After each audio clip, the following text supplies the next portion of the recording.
Jinho sits at a large glass table in a quiet room. The room is on the top floor of a tall building. Outside, the evening light of the big city is slowly fading. In the room besides Jinho, they're discussing business. One man with graying temples is talking about the income from several clubs. Another woman in a formal suit is showing figures on a tablet. They're talking about profits, losses, and how to get more. Jinho looks at them and doesn't listen. He already knows everything. He's heard these conversations hundreds of times. Every day, the same thing. Money, deals, profit, control. He looks at his hands, at the expensive watch ticking quietly on his wrist. It's worth more than some people earn in a year. But right now, it feels like just a heavy hunk of metal. His gaze shifts to the faces of the people at the table. He's known them all for years. They respect him, fear him, work for him, but he doesn't trust any of them, and they don't trust him. There are only interests here, only calculation. A woman in a suit explains how to raise prices at one of their restaurants. People will still pay, she says. They don't just come to eat, they come to be seen. Jinho looks out the window. The lights of cars glow below. People rush about their business. They have homes, families, friends. They have simple joys. He can't remember the last time he felt something simple, something real. Everything in his life has become a transaction. A meeting is a deal. A smile is a mask. Even conversations about the weather can conceal some kind of move. He thinks about the women who've been in his life. They came, drawn by his fame and money. They smiled, said the right words, wore expensive dresses, but their eyes always calculated the cost. Him, his gifts, his influence. No one ever looked at him simply as a person. Like Jinho, a heavy, cold feeling is growing inside him. It's not anger, it's fatigue. Deep as the ocean, he's bored. He's lonely in the very center of his big, powerful world. One of the men asks his opinion on the new contract. Jinho nods slowly, not paying attention. Decide for yourself, he says in a quiet voice. You know what to do. The people at the table exchange glances. They're used to him always being in control of every detail. His passivity makes them wary. Everything okay, boss? The gray-haired man asks cautiously. Yeah, Jinho says. I'm just tired. Finish without me. He rises from his chair. Everyone in the room immediately falls silent and looks at him. He walks past them to the door, not looking around. His footsteps echo loudly in the silence. Jinho steps out into the long white corridor. Behind him, 2 steps behind, follows Minjun. Minjun is his right-hand man, the only one Jinho can call almost a friend. They've been through a lot together. Minjun is silent. He knows when to speak and when to just be there. They enter Jinho's private office. It's a large room with panoramic windows. There's no desk, just low sofas, shelves full of books, and a view of the city at night. Jinho approaches the window. Minjun remains by the door. Jinho says, without turning around. Yes, Minjun replies. They were scared. You rarely leave meetings early. I can't listen to this anymore, says Jinho. The same old conversations. Money, power. Who's outplaying who? It's an endless cycle. Minjun remains silent, letting him speak. I want to find a person, Minjun. A real person. Minjun frowned slightly. You have a lot of people, boss. Jinho turns around abruptly. Not the ones who work for me. I'm talking about someone simple, honest, who doesn't look at my watch or my face thinking about profit.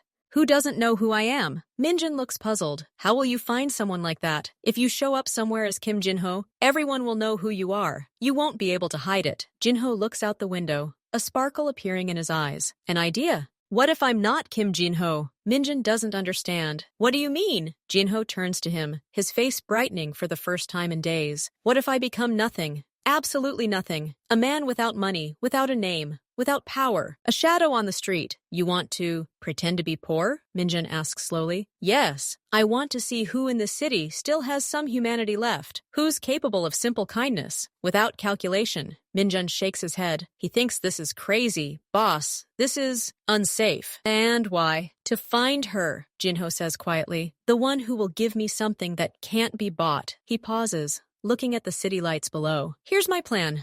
I'll change my clothes. I'll stand somewhere crowded, where people with money go, near an expensive restaurant, for example. And I'll just sit, ask for a little help. And you know what, Minjun? Minjun looks at him, already knowing that he won't be convinced. Jinho says firmly, the first woman who stops, who shows true kindness, not just for show, but from the heart, I will marry her. I give you my word. Silence falls over the room. Minjun realizes this isn't a joke. His boss has made a decision. It's a really big risk, Minjun finally says. You don't know who it's going to be. That's the point, Jinho smiles. For the first time in years, I don't know something, and I like it. The next day, Jinho goes down to the basement of his house. There's a room there he almost never uses, a room for special occasions. Two people are waiting in the room, a man and a woman. They are quiet, serious. They are specialists. Their job is to create new faces, new stories. Do you know what it takes? Jinho asks. Minjin explained. The man nods. You need to disappear, become a man from the street. For how long? For one evening, but it has to look perfect, says Jinho. He sits down in a chair in front of a large mirror with bright lights around it. The woman approaches him. She carefully studies his face, his skin, the shape of his cheekbones, his lips. The skin is too well groomed, she says, and the eyes give it away. Too much power in them. She opens a large suitcase filled with brushes, sponges, and jars. She doesn't use regular makeup. Her materials are special. They last for hours and won't run in the rain. First, she applies a thin foundation to his face. The color becomes duller, more earthy. Then she adds shadows under his eyes, dark circles of fatigue, a slight yellowness at his temples, fine lines around his mouth that Jinho doesn't have. Meanwhile, the man works on his hands. He applies dirt to them that doesn't wash off with water. He makes his nails a little chipped, and the skin on his knuckles rougher. Jinho looks in the mirror. His familiar face slowly disappears. The face of a stranger appears, weary, having lived a hard life. His eyes lose their sharp sparkle, becoming dull. It's hypnosis. He almost believes he's looking at another person. Clothes, the man says. He brings a package. From it, he takes out old trousers, worn at the knees, a tattered jacket that was once dark blue, but is now faded to gray, a simple t-shirt with a barely visible pattern, and most importantly, old boots. Not just worn, but falling apart, with thin soles. Jinho takes off his expensive suit and puts on these clothes. The fabric is rough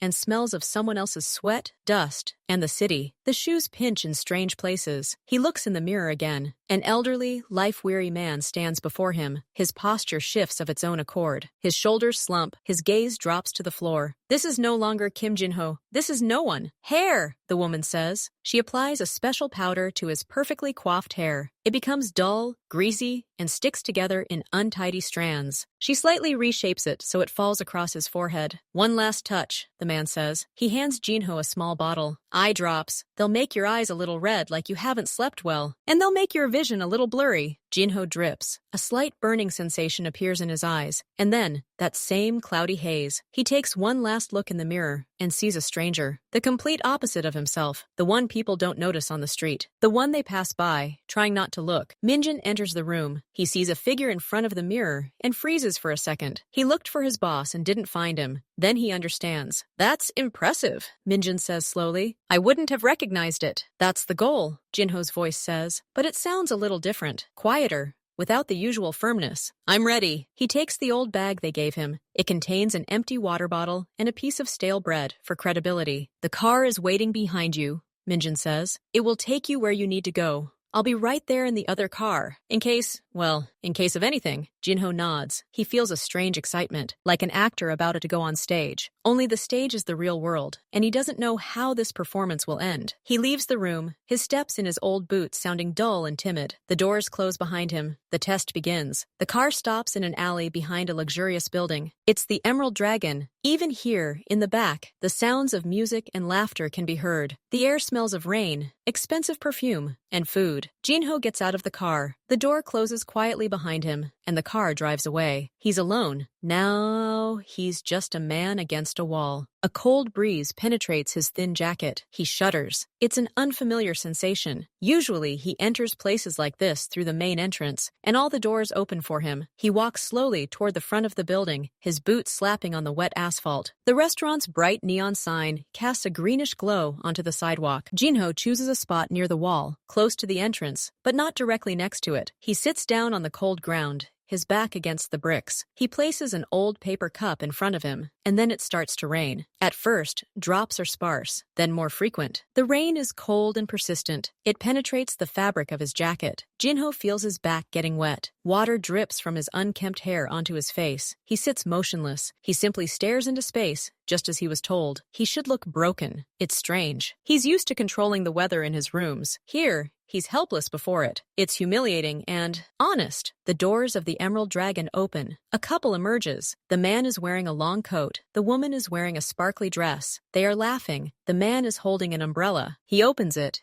and they take shelter from the rain under the silken canopy. Their gazes flicker to the figure against the wall, just for a second. The woman wrinkles her nose slightly, as if she's caught a foul odor. The man looks away. They quickly walk past, toward the waiting car. Their heels and polished shoes click sharply on the wet sidewalk, never slowing. Jinho watches them with his eyes. He knows this man. He negotiated with him 3 months ago, asking for investments. He smiled, bowed, and called him esteemed Mr. Kim, but now he didn't even recognize him, and he didn't even try. Inside Jinho, it's not anger, more like surprise. This is how it looks from the outside. This is how those ignored see the world. More cars pull up, guests emerge. All are beautiful, well-groomed, and protected from the elements. They have umbrellas, drivers, and warm clothes. They hurry inside, into the light and warmth. No one stops. Some deliberately move a little further away to avoid him. One young woman clutches her expensive leather handbag tighter as she passes. Jinho sits and watches silently. He sees their faces, tired from work, happy to see each other, disgruntled by the rain, lost in their own thoughts. There's no cruelty in these faces, just emptiness where a simple human reaction should be. For them, he's part of the cityscape, like a trash can or a mailbox. Something inanimate. The rain intensifies. Water begins to trickle down the edge of the sidewalk. One trickle seeps right under him, soaking his pants. The cold penetrates to his bones. He's never felt such physical discomfort, and he can't just get up and leave. He's given his word. There are a few coins in his paper cup, which he put there for show. They are wet and dull. He looks at the front door. He remembers how he usually walks in there. The doorman respectfully opens the door. The manager runs to greet him. And now the same doorman stands under the canopy and stares off into the distance, trying not to notice the man sitting next to him. The Emerald Dragon is warm and bustling inside. Soft jazz music plays. The air smells of roasted meat, truffles, and fresh bread. Kayla Reed walks quickly between the tables carrying a heavy tray. On the tray are 3 empty plates, a cup, and a glass. Her shift is almost over, and her legs are aching with fatigue. She still needs to run to the grocery store and make it to her evening college lecture. She carries the dirty dishes into the kitchen, wiping her forehead with the back of her hand. Then she goes to the utility room door to take off her apron and gather her things. An old mirror hangs on the wall. She straightens her dark hair, pulled back into a ponytail. Her face is kind, but there's a hint of weariness under her eyes. She's about to leave through the back door as always, but she stops. She has her tip for the day in her pocket. A few bills and coins. She wants to buy coffee on the way. She goes to the dining room window to peek out to see if the rain has stopped, and sees him. Through the streams of water running down the glass, she sees a dark silhouette against the wall. The man is sitting with his legs tucked under him, his head bowed. The rain pours down on him, almost nonstop. He doesn't even try to take cover. Kayla's brow furrowed. She'd seen people in difficult situations before, but something about this image struck a chord with her. Maybe because everyone else was rushing to hide, and he was just sitting there, taking it all in, as if he didn't even have the energy to find shelter. She looks at the wealthy guests at the tables. They are drinking wine, talking, laughing. They are protected from the rain and from the world outside the window. And 2 meters away from the luxury sits a soaking wet man. Kayla turns and heads not toward the back door, but back into the dining room. She quickly walks past the tables to the coat rack by the entrance, where her old but warm puffer jacket hangs. She picks it up. Then she remembers that her spare sweater is in her locker in the utility room. She goes back, opens the locker, and pulls out the folded sweater. In the kitchen, she quickly makes 2 simple cheese sandwiches and wraps them in paper. The cook looks at her questioningly. Kayla says quietly, "To a man on the street, he's wet." The cook shrugs and returns to his work. Such things don't concern him. Kayla puts the sandwiches in her jacket pocket. Then she reaches into her jeans and pulls out her tip, 3 bills and some change. She looks at the money. It's her bus fare and that coffee that was supposed to keep her awake during the lecture. She bites her lip, but after a second, she decides. She tucks the tip into her fist, pulls on her jacket, and heads for the exit. The doorman watches in surprise as the waitress heads for the main door instead of the service exit. The door opens, and Kayla steps out into the cold rain. It hits her face immediately. She shudders, but steps forward.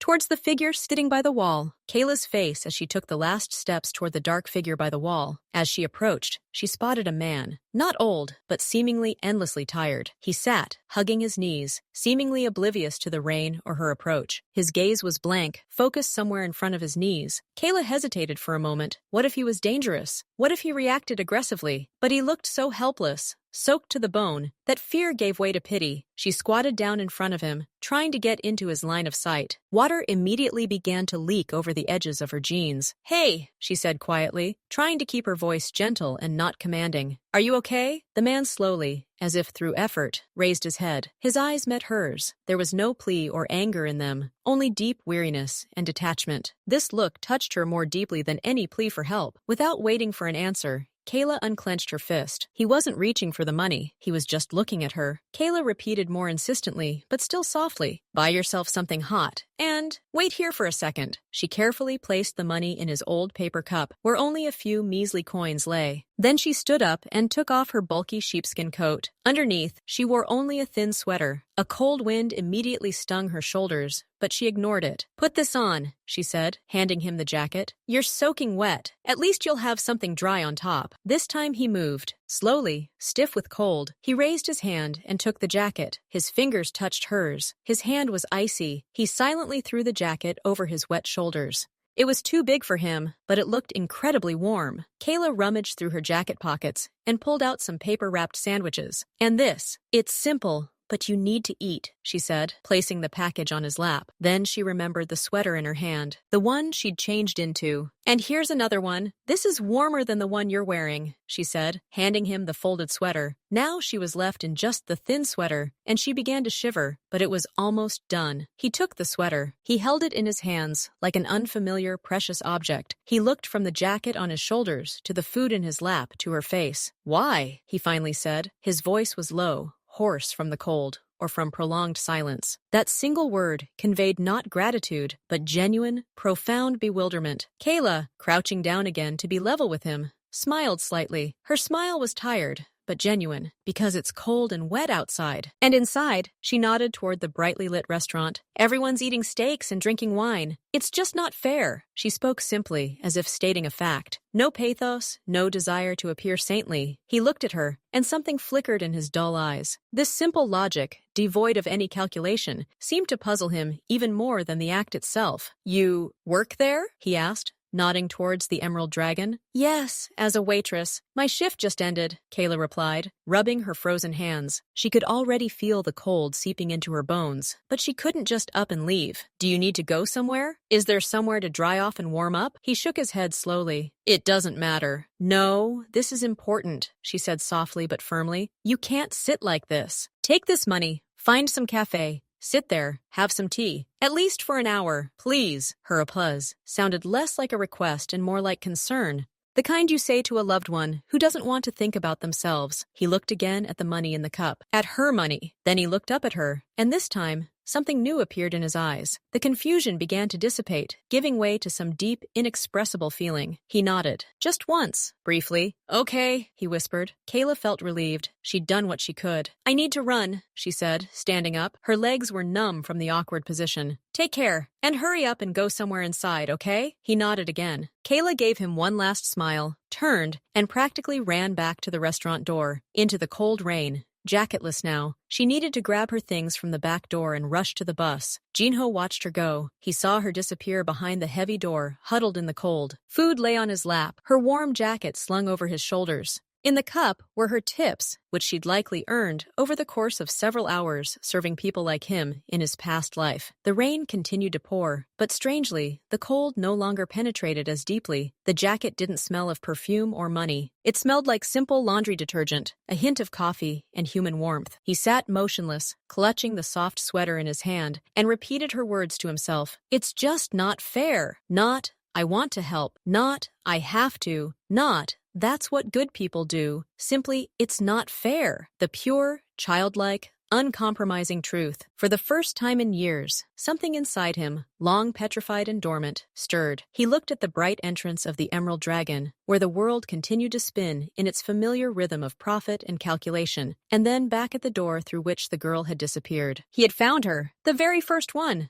And her simple gesture knocked him off his feet more than any bargain or display of force. An unmarked black car was waiting for him in the designated alley. The door opened, and Jinho silently climbed into the back seat. Minjin was already there. The car pulled away, driving them away from the gleaming emerald dragon. The salon was silent. Minjin glanced furtively at his boss. He sat, wrapped in someone else's sheepskin coat, looking out the window at the flickering lights. His face showed neither fatigue nor irritation. It held a calm, focused expression Minjin hadn't seen in a long time. Jinho's underground garage. The elevator took them straight to their apartment. As soon as the door closed, Jinho shed his wet jacket and old sweater. He stood in the middle of the spacious living room, his clothes shabby, but his posture and gaze were already different. He was in control again. "Well?" Minjin asked. Jinho turned to him. The same fire Minjin knew burned in his eyes, but now there was a new, specific purpose in it. "Find her," Jinho said quietly. "Find out everything about her. Where she's from, where she lives, where she studies, what she dreams of, every step she's taken over the past few years. I want to know everything." Minjin nodded, pulling out his tablet. "We'll do it. We already have surveillance footage from the restaurant. We'll find her face in the database. It's just a matter of hours." He paused. "And then? What will you do with all this information?" Jinho walked over to the panoramic window. The city at night stretched out below, the same city, Inji, where he'd just been invisible. "And then I'll meet her, but not like this. Not as Kim Jinho. She can't know who I really am. Prepare a new cover story for me. A simple one. And find a place where we can accidentally cross paths." He spoke calmly, as he would give any other business order. But Minjin understood. This order was different. It wasn't about money or power. It was something personal. "As you wish, boss," Minjin said, taking notes. "But remember, it's risky. The longer you play the role, the harder it gets. Later," Jinho interrupted without turning around. "Just complete the task." When Minjin left, Jinho was alone. He walked over to the table, where Kayla's jacket lay neatly. He picked it up. The fabric was still slightly damp. He no longer smelled the powder. He felt only one thing, a burning, unfamiliar desire to see the one who wore it again. Not to give it away, but to understand. Kayla Reed's world had nothing in common with the world of the Emerald Dragon. Hers began at 6 in the morning, with an alarm clock in a small studio on the outskirts of town. The room was modest but cozy. Medical books lay stacked on the floor, and a class schedule was magnetically pinned to the refrigerator. After lectures at the college where she studied nursing, Kayla rushed downtown on the bus, not to a restaurant. First, to the Oak Street Community Center. It was a nondescript 2-story building that helped those without a home or food. "Hello, Kayla!" An elderly Miss Edith, a longtime volunteer, called out to her as she walked inside. "Hello! How are you today?" Kayla replied, taking off her backpack and putting on an apron. Here she handed out food, helped fill out paperwork, and simply talked to people who had no one else to talk to. She didn't consider it a heroic achievement. For her, it was the norm. Just like giving a tip to a stranger in the rain, she saw the pain and tried to ease it as best she could, if only for a moment. After 3 hours downtown, she'd managed to grab a sandwich on the bus on her way to her main job, the Emerald Dragon. There, she became part of another world, quick, polite, and unnoticeable. Her legs ached, her back was stiff, but she endured it. This job paid for her studies and rent. Sometimes, while serving expensive wine to people in beautiful clothes, she thought of the soaking wet man against the wall. She hoped he'd listen to her advice and found somewhere warm. She remembered his eyes, tired, but not angry. There was something in them that struck a chord. But then the manager would rush over with a new order, and her thoughts would shift. Her life was a constant cycle. School, the center, work, sleep. She had almost no time for herself, for her friends, for simple joys. But a quiet, stubborn light still burned in her tired eyes. A light of faith that what she was doing was meaningful. A few days later, on a typical Tuesday, Kayla left college later than usual. The lecture had gone on long. She had an hour before her shift at the center, so she decided to pop into a small, inexpensive coffee shop nearby. She desperately needed coffee to get through the evening. Gabriella's coffee shop was her little weakness. It offered inexpensive but delicious coffee and quiet corner tables. She ordered her usual cappuccino to go and, while the barista prepared the drink, turned to the pastry display, browsing them to keep from falling asleep standing up. The coffee shop's door rang and opened. A man entered. He was dressed simply but neatly. Dark jeans, a gray turtleneck, and a leather jacket. His movements were composed and confident. He paused for a moment at the entrance, his gaze sweeping across the room and landing on Kayla's back at the counter. Jinho, or, as he was now called, JD, took a deep breath. His team had tracked her habits. This visit had been carefully planned. But now, seeing her alive, so close, he felt a strange tension, more intense than before any important meeting. He walked up to the counter and stood next to her. Kayla, hearing his footsteps, instinctively moved aside to make room and looked up. Their eyes met. At first, there was simply a polite lack of interest in her gaze. Then a slight confusion. Something about that face seemed familiar. The wrinkles around the eyes, the shape of the eyebrows.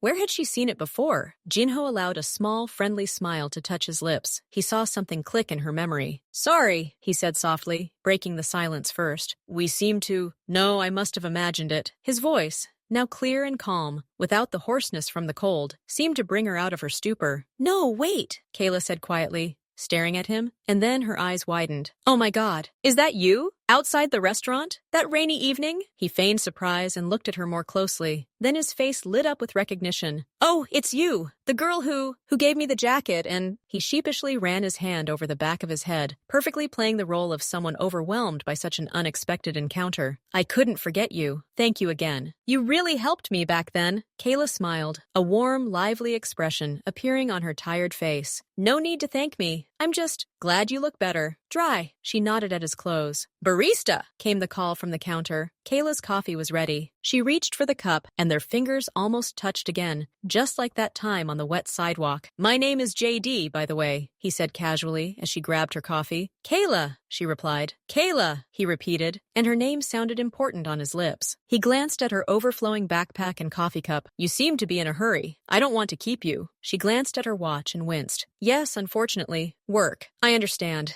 Maybe, he paused as if hesitating. Maybe some other time. When I have time, I could buy you a coffee? As a token of my gratitude. That was the last one I had back then. Kayla looked at him, at his open, friendly face. His eyes didn't hold the empty despair they'd seen that night. There was genuine gratitude and something else. Interest. Simple human interest. She was tired. She didn't have time for casual encounters, but something inside her told her to say yes. You know what? She said. I wouldn't say no. A slight, genuine smile lit his face. At that moment, he almost forgot that this was just the first move in a carefully planned game, because her answering smile seemed to him the most precious reward. JD, Kayla repeated, as if tasting the name. I've never heard of it. Is it short? They were still standing at the counter in the coffee shop. JD smiled, a pre-prepared legend flowing easily and naturally from his lips. Yes, from the initials. An awkward childhood nickname that stuck forever. They even write it on business cards, he said, pretending to search for his card holder in his jacket pocket, then spread his hands. I think I forgot. I work with numbers. As an analyst in a small firm, it's a boring job, to be honest. He said it with such a light, self-deprecating tone that it inspired confidence. He wasn't bragging, not trying to impress. He was simply stating a fact. With numbers? Kayla grimaced slightly. Oh, I'm a complete noob at math. Just what's needed for medical calculations. You're my hero. She said it jokingly, and he laughed. A real, easy laugh that surprised even himself. He couldn't remember the last time he'd laughed so simply, without hidden meaning or the need to make a particular impression. Not a hero, believe me. Most of the time I just sit at the screen crunching spreadsheets, he said, waving his hand, as if dismissing the tedium of his job. And you? You said work? Are you also crunching numbers? Oh no, Kayla lifted her coffee cup. I run. I'm studying to be a nurse. Then I volunteer at a center, and in the evenings, I work as a waitress. That's all I do. Add up the tips and catch the bus. She said it without a hint of complaint, simply as a description of her day. But in those simple words, Jinho saw a whole world of toil, persistence,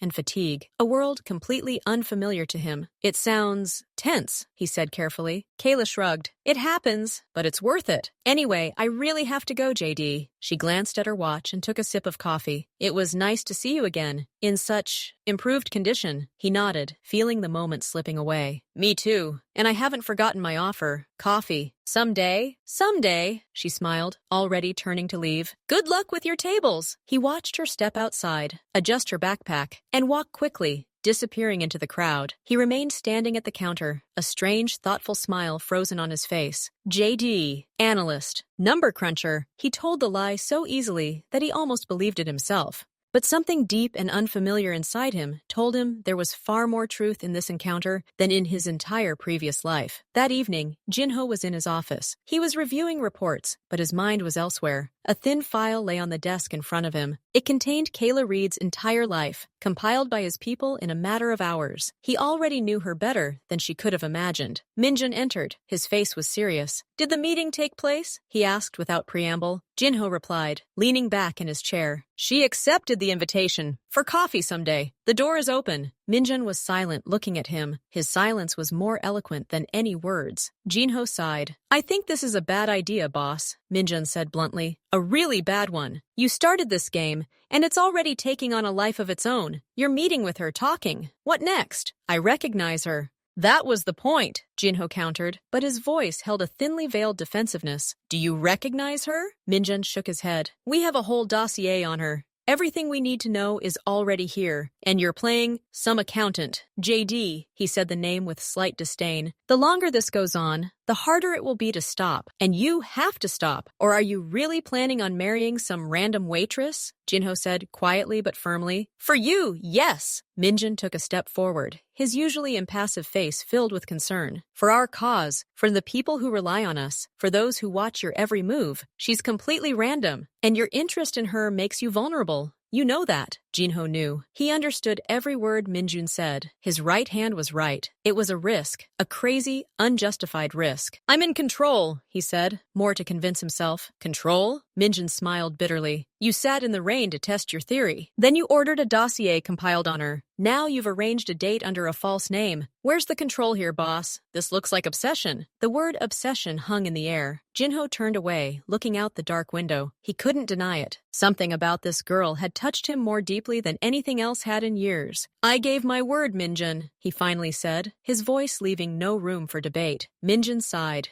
realizing he'd lost this round. Okay, your word, but be careful. And remember, your new simple life only exists until your real life finds out about it. And sooner or later, it will. He turned and walked out, leaving Jinho alone with his thoughts and the thin file on the table. Jinho ran a hand over his face. Minjun was right. This was playing with fire. But for the first time in a long time, this fire warmed him from the inside, rather than scorched him. Their coffee someday happened 4 days later. They met in the same neighborhood, but at a different, quieter cafe. Kayla arrived straight from lectures, with a backpack full of books. JD was already waiting for her. They drank coffee, and the conversation flowed easily, naturally. He asked about her studies, and her eyes lit up when she talked about medicine. She asked about his number crunching, and he told prepared stories about boring meetings and complex spreadsheets, which she found amusing. Then, when the coffee was finished, he asked cautiously, Do you have another hour? Maybe we should just go for a walk? The weather is nice today. Kayla hesitated, glancing at her watch. She had an hour to get downtown, and something about his calm, unobtrusive proposal sounded so enticing. Just a stroll, no rush. Yes, she smiled. Let's do it. They went outside and simply walked, without a specific destination. They talked about simple things, about their favorite books. His were fictional, but he quickly adapted to her tastes. About music, about funny stories from life. He listened to her, really listened, not to find a weakness, or to gain an advantage, but simply because she had something interesting to say. He caught himself laughing at her stories from downtown, or the strange requests of guests at the restaurant. A real, easy laugh. They walked through a small park where children were playing. They sat down on an empty bench, just to sit. They were silent, and this silence wasn't awkward. It was peaceful. Kayla watched the children playing, a soft, calm smile on her face. Jinho looked at her. He saw the weariness in the corners of her eyes, the stubborn strand of hair escaping from her ponytail, the simplicity of her old but clean jacket. And in that moment, all his palaces, his bills, his power seemed like dust. Nothing compared to this simple moment of peace on a bench in the park. He felt at ease with her. He didn't have to be on guard, play the strong man, or anticipate her attacks. He could just be JD, a man taking a nice girl out for a walk after dinner, Kayla said regretfully, standing up. The shift at the center is starting. He stood up with her. Can I walk you? At least to the bus? She nodded. Yes, you can. They walked back to the bus stop, their steps involuntarily synchronizing. When her bus pulled up, she turned to face him. Thanks, JD, for the coffee and the walk. It was very good. Thank you, Kayla, he said sincerely. Until next time? Until next time, she agreed and jumped on the bus. He stood and watched the bus pull away, taking her back to her complicated, busy world. And he was returning to his own. But something had changed. In his own world, full of calculations and masks, a small, warm island had appeared. An island called A Walk with Kayla, and he wanted to go back there again. They agreed to meet on Saturday. Jinho, or JD, as he now thought of himself in these quiet moments, was already planning his route. Maybe a bookstore, then lunch at that nice home-cooked place she'd mentioned. On Friday evening, he was at home. He'd sent Kayla a simple message, looking forward to tomorrow's walk. Have a good rest. He could already imagine her, tired after the week, smiling as she read it. Suddenly, the silence was broken by the sharp ringing of the special phone, the one kept in the safe. Only Minjin called, and only in emergencies. Jinho felt a chill run down his spine. He walked over to the safe and pulled out his phone. Speak! Minjin's voice on the phone was harsh, lacking its usual restraint. We need you here urgently. There have been complications at the warehouses in the north of the city. Serious ones. Uninvited guests have arrived. We need solutions, and we need them now. The car is on its way. Jinho closed his eyes. The warehouses in the north. This was an important part of his business, not the kind that could be written about in an official report. Supply matters were decided there. Contracts with special partners were concluded. Uninvited guests meant only one thing: competitors or law enforcement. Both were dangerous. I'm on my way, he said shortly and hung up. He stood in the middle of the room, and it was as if a heavy, invisible cloak had been placed on him again. Kim Jinho's cloak. His breathing became a little heavier. His shoulders straightened involuntarily, his face hard and inscrutable. He quickly changed into a dark, expensive suit. He forgot about the simple turtleneck and JD's jacket. Before leaving, he glanced at his regular phone. Her name was visible on the screen, chatting with someone. Tomorrow's outing. He typed quickly, almost without thinking. Kayla, urgent work matters. I'm leaving. I'll write as soon as I can. Sorry. He didn't wait for an answer. He was already leaving the apartment, and his steps were quick, commanding, and completely different from the way he'd walked with her through the park. Kayla received his message late that evening. She'd just returned from the Emerald Dragon and was practically exhausted. She read it and nodded silently. Work was work. She herself often had her plans disrupted by urgent matters at the center or an extra shift. Okay, take care. Good luck with your business, she wrote back, and went to bed. The next day, she waited for news. At least a quick, everything's okay. But the phone was silent. An evening passed, then another day. The silence dragged on. Kayla tried not to think about it. Everyone has crunch times. Maybe he has an important project that demands all his attention. She lived like that herself. But something gnawed at her inside. That same JD, who walked with her and laughed, seemed like the kind of man who, if he promised to write as best he could, would definitely write at least one word. On the third day, she sent a cautious message. Hi, how are you? Is everything okay with work? The reply came only 6 hours later, short and dry. Yes. It's a difficult time. Sorry for the silence. I'll be in touch later. She reread the lines. I'll contact you later. It sounded like a formal reply, not like how he usually wrote. There was no Kayla, no smiley face, not even a simple I miss you. Something was wrong. 2 days later, he wrote himself, back, tired. Can I come tomorrow? Coffee? She was delighted, but the joy was strange, mixed with a slight wariness. Of course. In the same place at 5? Yes, was the answer. One word. They met. He arrived in the same simple clothes, smiling, but the smile seemed a little more strained. There was a hint of fatigue in his eyes that she hadn't noticed before. Are you okay? She asked when they sat down. You look tired. The project's been shut down, he dismissed. Numbers, deadlines, stress. Nothing interesting. Better yet, tell me how you're doing. He masterfully steered the conversation toward her. He listened, asked questions, smiled. And yet, Kayla felt some invisible wall, as if part of his thoughts were somewhere far away. He flinched a couple of times at the sound of a cup falling to the floor or loud laughter at the next table, like a man who lived on high alert. These disappearances began to repeat themselves, not often, but regularly. He would disappear for a day or two, then return with the same brief explanations. Work, urgent departure, problems with a client. Each time, he seemed a little more withdrawn, a little more distant. Kayla didn't press the issue. She had enough of her own worries. But a small, uneasy note settled in her heart. She believed him, but she no longer understood. The world of the boring analyst, which seemed to have no place for such sudden and distressing crises, was beginning to seem strange and a little frightening to her. One day, after a particularly long period of silence that lasted almost a week, he invited her for a walk in the park. He was calmer than usual, almost as she remembered him from their first encounters. They walked in silence for a long time, and the silence finally felt less tense and more peaceful. Then he stopped and turned to face her. You know, I was in another city on business, he said, and I went into a used bookstore, a forgotten, dusty one, and I stumbled upon this. He took a book wrapped in plain paper out of his bag and carefully unwrapped it. It was an old but well-preserved textbook on clinical diagnostics, an English edition, a bibliographic rarity, and worth a fortune. Kayla had only seen it in catalogs and dreamed of at least holding it in her hands. Her eyes widened. She took the book carefully, as if it were a treasure. JD, I can't accept this. This is an incredibly rare book. It must be worth an insane amount of money. He shrugged, pretending it was nothing. The bookseller was an old man, and he didn't seem to really understand what he was selling. I just thought you might find it useful. You said you were interested in the subject. He lied. He knew exactly which book she needed for her diploma. He sent someone halfway across the country to find that specific edition in perfect condition. He paid her a year's income without batting an eye. And all this only so that now, looking into her shining eyes, he could feel this strange, warm shudder inside. But I can't. It's too expensive a gift, she whispered, turning the yellowed pages with reverence. Please, he said softly, his voice almost pleading. Let it be useful. Mine will just gather dust on a shelf. But for you, this is important. I want you to have something important. She looked at him. In his eyes, she saw neither calculation nor a desire to impress.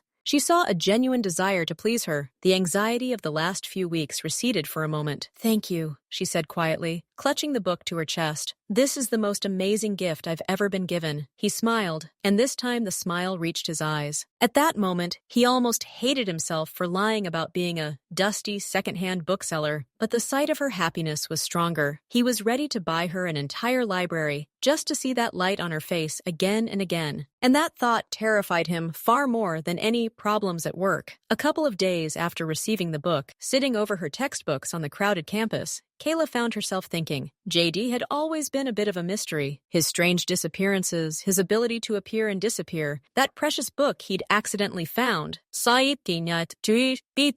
Something clicked in her mind. JD analyst, and the city name into the search bar. The results were 0. No mentions in professional networks, not a single article, not a single photo from a corporate event. Odd for someone who claimed to work for a company. She tried searching by image. Nothing. Social media? He had a simple messenger for communicating with her, but she couldn't find any profiles on other networks. That was almost impossible in the modern world. Even her most humble classmates had some kind of digital presence. Kayla leaned back in her chair. The anxiety she'd been pushing away returned with renewed vigor. Who was he? Why wasn't he anywhere? He said he worked with numbers. Maybe he was a freelancer. But even freelancers usually have a portfolio or an online presence. She remembered his eyes that rainy evening, empty, detached. And then, on their walks, warm, but sometimes distant, as if he lived in 2 different worlds. And one of those worlds was completely invisible. She closed the laptop. Asking him directly felt awkward. Maybe he had reasons for hiding? Personal, family? She decided to keep her suspicions at bay for now. But deep down, a cold, small nub of doubt settled. The next time they met, JD seemed especially animated. I found this place. It's really quiet. They have great coffee and desserts. Shall we go? He suggested. He led her not to a bustling cafe district, but to a quiet, upscale neighborhood where mansions hid behind high fences. They stopped in front of a nondescript wooden door with no sign. He punched a code into the keypad, and the door slid silently open. Inside, Kayla froze. This wasn't a cafe. It was a private club lounge. Everything here spoke of quiet, unimaginable luxury. Deep, soft furniture, subdued lighting from designer lamps, abstract paintings on the walls that looked expensive even to the untrained eye. The air was filled with the subtle aroma of coffee, leather, and old wood. It was quiet, almost empty. In the far corner, a single couple sat, talking in whispers. JD, this place, Kayla began, feeling out of place in her simple sweater and jeans. It's peaceful here, he said quickly, guessing her thoughts. And the coffee here really is excellent. Don't mind the surroundings. An impeccably dressed waiter approached them. He nodded slightly to JD as if recognizing him, and addressed them with respectful but unobtrusive attention. JD ordered without looking at the menu, naming complex coffees and desserts Kayla had never heard before. When the waiter left, she looked at him. Do you come here often? They seem to know you. He winced slightly. I've been here a couple of times with my boss at work, for talks. The lie was becoming increasingly difficult for him. This place was one of his spaces, private clubs where only a select few had access. He'd brought her here because he wanted to give her the best he knew, and only now did he realize how it looked from the outside. The coffee was truly excellent. The atmosphere, despite all the luxury, gradually lost its oppressiveness. The silence and solitude did their job, Kayla said, watching the steam swirl in her cup. Sometimes, when I'm really tired after the center, I think, what's the point of all this? School, these endless lack of sleep, work, and then someone comes along, an older woman or a lost teenager, and says thank you, just for listening to them or helping them fill out a form. And then I understand. I want my life to make a difference, at least a little, to make a difference. Not just for show, but for real. She spoke quietly, but her words were filled with steely conviction. Jinho listened, holding his breath. In his world, worth was measured in percentages and territories. But here was a girl who measured her worth in human thank you. This is incredible, he whispered sincerely. You have a purpose, a real one. What about you? She asked, looking at him. What do you want, JD? Besides figuring out your complicated spreadsheets? He was silent for a long time, staring into his cup. When he spoke, his voice sounded unusually quiet and vulnerable. I want simple things, to wake up and know that the day ahead will be calm, that I don't have to fear anyone, that I can say what I mean without having to calculate every word. I want someone by my side who sees just me, not what I can give or what someone can get from me. He said this with such bitter melancholy that for a moment, Kayla forgot about the strange surroundings and her suspicions. She saw in his eyes the same weariness the man had seen in the rain. Only now, it was weariness not from the cold, but from some other invisible weight. He walked her to her house, or rather to the corner, as she had requested. She didn't want him to see her modest abode. They stood under a street lamp. The evening was quiet. Thank you for today, Kayla said, and for the conversation. It was important. He looked at her, at her face, illuminated by a soft light, at her eyes, in which there was neither calculation nor greed, only understanding and a kind of quiet sadness. All his carefully constructed walls, all his caution, all his fear of exposure, in that moment, it all crumbled to dust. He couldn't help himself. Slowly, giving her time to pull away, he leaned down and touched his lips to hers. The kiss was tender, questioning, full of everything he couldn't express in words, gratitude for her kindness, longing for the simplicity she embodied, and fear of losing it all. Kayla didn't pull away. She kissed him back. For her, it was a continuation of the conversation, a natural step towards something real that was beginning to emerge between them, despite all the oddities. For Jinho, it was like an electric shock, not of passion, but of pure, unfiltered life. That simple touch held more truth and meaning than all his previous relationships combined. He realized he'd fallen into his own trap. He no longer wanted to simply find a good person. He wanted to be with her, and that fear was more terrifying than any other. They didn't notice the dark sedan parked in the shade across the street. A man sat behind the tinted window. He wasn't taking photos. He was simply watching. He saw Jinho, dressed in his simple clothes, kissing a girl at the entrance to the building. He saw them parting. Jinho's car drove away, and Kayla disappeared into the entryway. The man in the sedan pulled out his phone. Yes, he said quietly. It's him, with the girl. Yes, the same one. The waitress. Looks like this isn't a coincidence. He's dating her. There was a voice on the other end of the line. The man nodded. Got it. We'll keep an eye on her. Maybe she's his weak spot. He hung up, started the car, and slowly disappeared into the night traffic. Jinho's game was no longer his personal secret. It had fallen into the sights of those for whom every weakness is an opportunity. And Kayla, without even realizing it, had just become a target. A day after that kiss, they met again. But this time, not in a cafe, but in the same small park where they had felt so calm. JD had been silent from the very beginning of their walk. His face was tense. They sat down on their bench. The children weren't playing today, and it was quiet and deserted. Kayla, he began, not looking at her. I need to tell you something. She felt a chill go through her insides. Speak. What I told you about my work, it's not the whole truth. He struggled to find the words. I do work with numbers, but not the way I said, and not in such a simple company. He paused, collecting his thoughts. Kayla waited, holding her breath. I have a complicated past, and my current job, it's not exactly legal. There are a lot of gray areas, a lot of people to deal with, and they're not the nicest. That's why I disappear sometimes, why I'm not online, why I'm always a little wary. He risked a glance at her. Her face was pale. Are you a criminal? She asked quietly. No, he blurted out. Not in the way you think. I don't rob banks, but my activities, they're on the edge. And I've been in this system for a long time. Too long to just quit. But I want to change. Real change. Start from scratch. You're the reason I even thought about this in the first place. Kayla jumped up from the bench. her eyes blazing. You've been lying to me this whole time. Analyst? Boring spreadsheets? But really, you're what? Who are you? I'm the one who's there for you, he said, remaining seated, his voice weary and helpless. JD isn't just a name. It's a part of me I forgot. The one that wants a simple life. The one that met you in the rain. But it was a game, she exclaimed, her voice trembling with tears of anger and resentment. Were you testing me?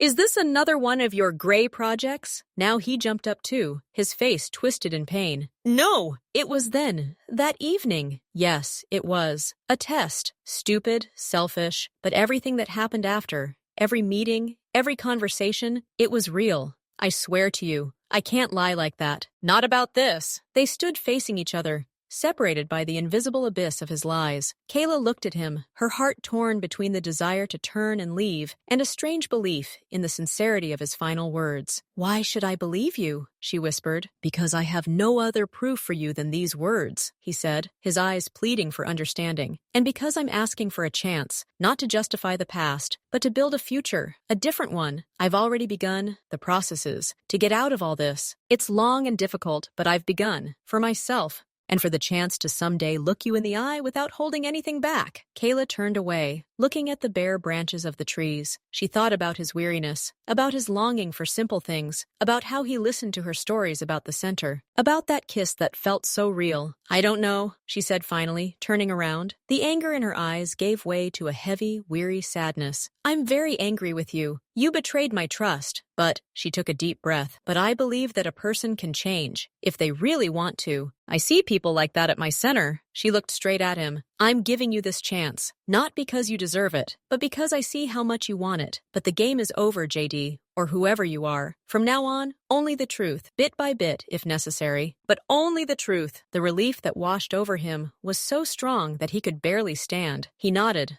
unable to utter a word. Several days passed.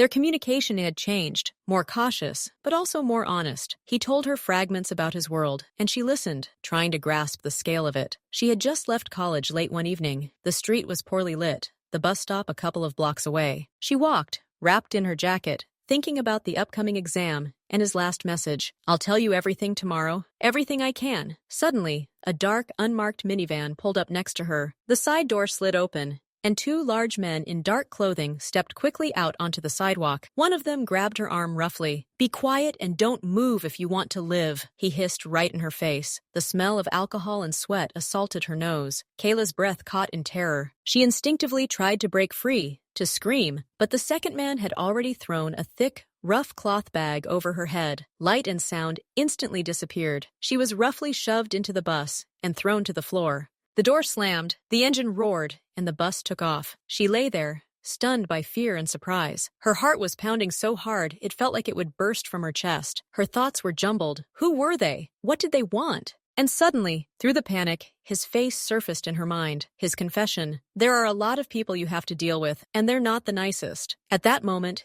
Jinho was at one of his business meetings in a nondescript office. He was listening to the report, but his thoughts were with her. He was waiting for her to tell him she'd arrived home. His personal phone, the one known only to Minjin and a couple of his closest friends, vibrated. Minjin, boss, urgent. Kayla. She was just picked up on the street near the college, a dark minibus. Our people saw it, but didn't have time to react. Based on the description, it could be LN's people. Everything inside Jinho froze, then exploded with cold, pure rage. JD's world vanished in an instant. His face became a stony mask. The eyes that had looked at Kayla with tenderness now radiated an icy, deadly light. Gather everyone, now! All information on L's movements for the last 48 hours. All his locations. All his cars. Hack cameras on every street between the college and her house. I want that bus in 30 minutes. And get people ready. Quiet and fast. His voice was low, metallic, without a trace of doubt or softness left in it. He walked out of the office without looking back. His driver was already waiting by the black SUV. Minjin sat in the front seat, barking orders into his phone. The atmosphere in the cabin was that of a command center. Jinho stared at the tablet screen, where data was streaming in. A city map, vehicle movements, notes. They're taking her north, Minjin said. Most likely to an old warehouse complex. UL has an abandoned factory there too. Calculate the exact location, surround the area. No one enters or leaves without my orders. I'm going myself, Jinho said. Boss, it's not safe. I'm going myself, Jinho interrupted, his voice so thick with authority that Minjin shut up. She thinks I'm an accountant. It's time to show them who they're dealing with. The SUV sped through the night streets, breaking all the rules. Jinho looked out the window, his fingers clenching and unclenching. Somewhere out there in the darkness was she, scared, alone. And these insignificant people, dared to touch her. A quiet flame of rage burned within him. The mask was off. Only Kim Jinho remained. And now he was ready to destroy everything in his path to get her back. Consciousness returned to Kayla in fragments. The oppressive darkness of the bag, the shaking, the rough hands. Then, an abrupt stop, the sounds of voices, an argument, screams, but not hers, muffled thuds. The sound of falling bodies, quick, precise footsteps. The bag was pulled from her head. Kayla squinted against the bright light. When she managed to open her eyes, she saw a storage room, a dirty concrete floor, and people. The two men who had grabbed her lay motionless against the wall. Others stood around them, many others, all in dark, monotonous clothing. Everyone was looking not at her, but at the man in the center of the room, JD. But it wasn't JD. He stood with his back to her. His shoulders were squared, his posture commanding and unwavering. He wore a dark, perfectly tailored suit, the likes of which she'd never seen before. His voice, when he spoke quietly to one of his men, was low, icy, and brooked no argument. It was the voice of a man accustomed to being listened to, and feared. One of the prone men groaned. JD. No, not JD. Someone else slowly turned toward him. His face was calm, almost impassive, but such a cold, merciless fire burned in his eyes that Kayla instinctively recoiled. He said something, just a few words, and his men instantly grabbed the two kidnappers and quickly dragged them out of the room like trash. Only then did he turn to face her, and his face changed. His eyes searched hers, the ice in them melting, replaced by alarm. He took a step toward her. Kayla! His voice was familiar again, but now it sounded false, like a mask stretched over a monster. She crawled back, hitting her back against the wall. She looked at him with wide eyes, full of horror and incomprehension. She saw him enter here, how everyone around froze at his word, how people's fates were decided with just one look. They didn't take her home. They took her to a huge fortress-like house on a hilltop overlooking the entire city. They gave her a whole room, with a soft carpet and a view of the nightlights. She sat on the bed, still in her rumpled clothes, and shivered, not from the cold. He walked in. He took off his jacket,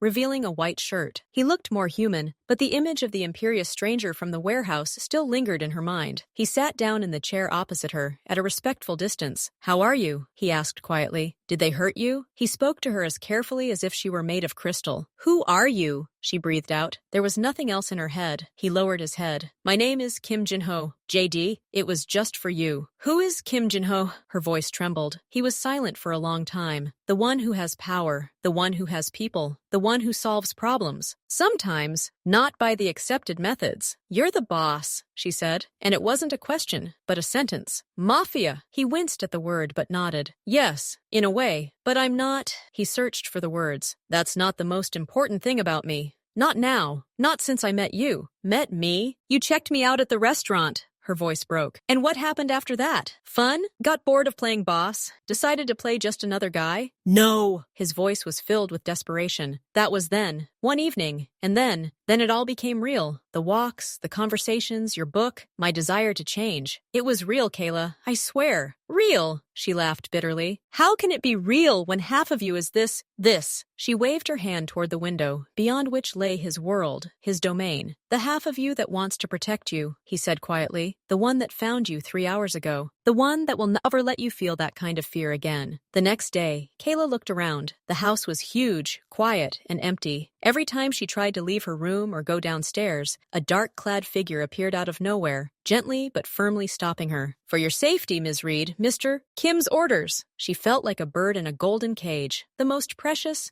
and the most durable. They brought her new clothes, simple but incredibly high quality. Food, exquisite dishes, anything she wanted, at her first word. Except one thing, freedom. Jinho came to her that evening. He looked tired. "You don't like it here," he stated. "I'm a prisoner here," she replied without looking at him. "You're protected. Those people, they know about you now. Until the matter with them is resolved, and until I'm 100% sure of your safety, you'll stay here. Please understand." She understood, and that made it even more terrifying. Her life now depended on his questions and decisions, on a world she hated. On the third day, he tried to give her a gift. Not a book, a small box. Inside were elegant earrings with stones that even she realized were worth a fortune. Kayla closed the box and pushed it away from her as if it were something poisonous. "No." "Why? You don't like them?" I don't like where it's from," she interrupted. "I don't want anything bought with money from your business." His expression darkened. "I want you to have the best." "I already have the best," she said, "and it's not sold in stores. And this," she pointed at the box, "is a bribe to make me submit." That same day, she saw how his people lived. She went out into the courtyard and saw Minjin, who was saying something to two other men. He spoke quietly, but she saw their faces. Absolute, unquestioning submission, not respect, fear and submission. This was not a collective, not a team. It was a hierarchy, a prison where he was the warden. She looked at it and felt sick. Her JD, who dreamed of simple things, was locked somewhere deep inside this man who had created such a world around himself, and she didn't know how to reach him, and she was afraid he was no longer there. While Kayla was imprisoned in his house, the world outside the walls did not stand still. People connected to that very Lee, whose people Jinho neutralized, they weren't going to back down. They saw weakness,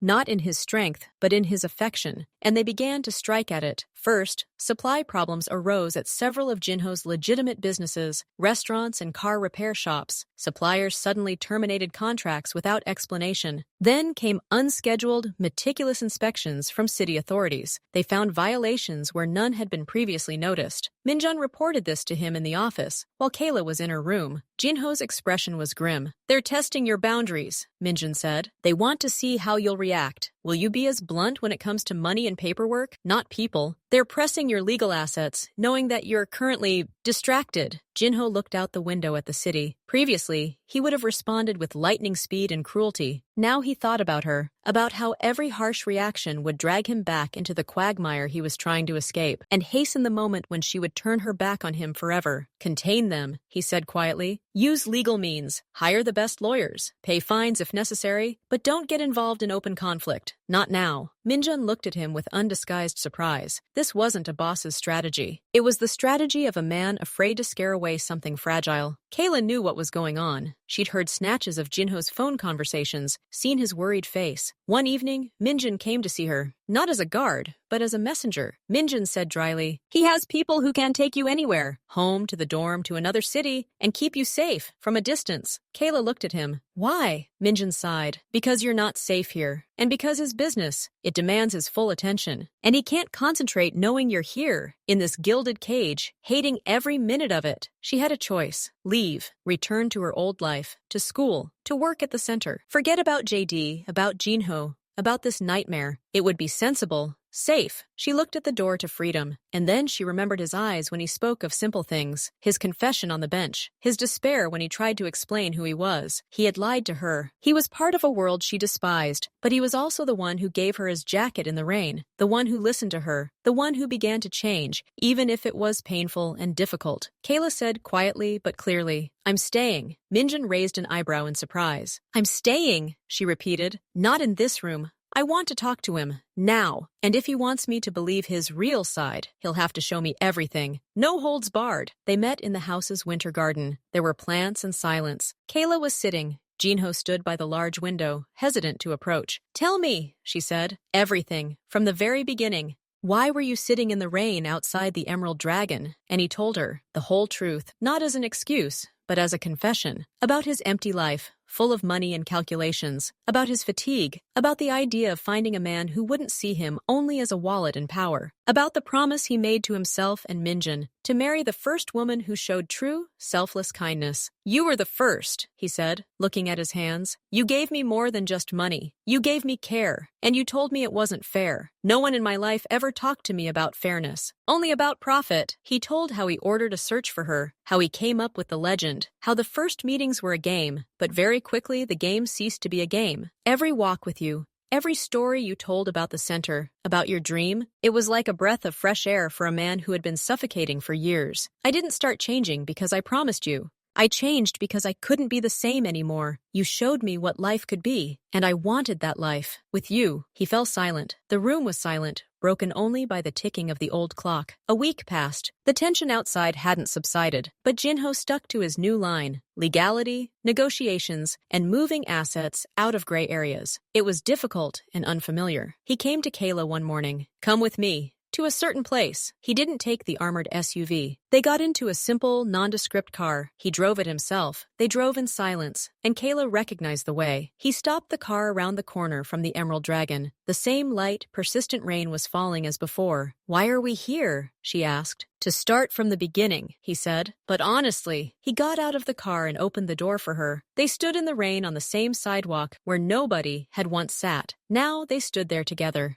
"I can't erase my past, Kayla," he said, rain streaming down his face. "And I'm not asking you to accept it or forgive it. It will always be a part of me, but it doesn't define me anymore. I define myself now, and I choose my future. Not as the boss, but as the man who met you in the rain." Kayla looked at him, at his face, open and vulnerable before her. She saw in his eyes not power, but hope and humility. She thought about his confession, about his attempts to change his business, even when pressured from all sides. He didn't just talk. He did. Slowly, with difficulty, but he did. She didn't justify his past. She despised that world, but she believed in his present, in the light she'd once seen in the eyes of a tired man, and which now, through the veil of rain, still shone in Kim Jinho's. She silently extended her hand, not to forgive him, but to move on, together. He carefully took her hand in his palm warm despite the rain. "Where are we going?" she asked quietly. "To the future," he answered just as quietly. "Whatever that may be." And so they went, away from the Emerald Dragon, in the rain, which was no longer a punishment, but simply rain. Two people who had found each other at the most unexpected moment, and now, against all odds, were trying to build something new. Not perfect, but real, hand in hand.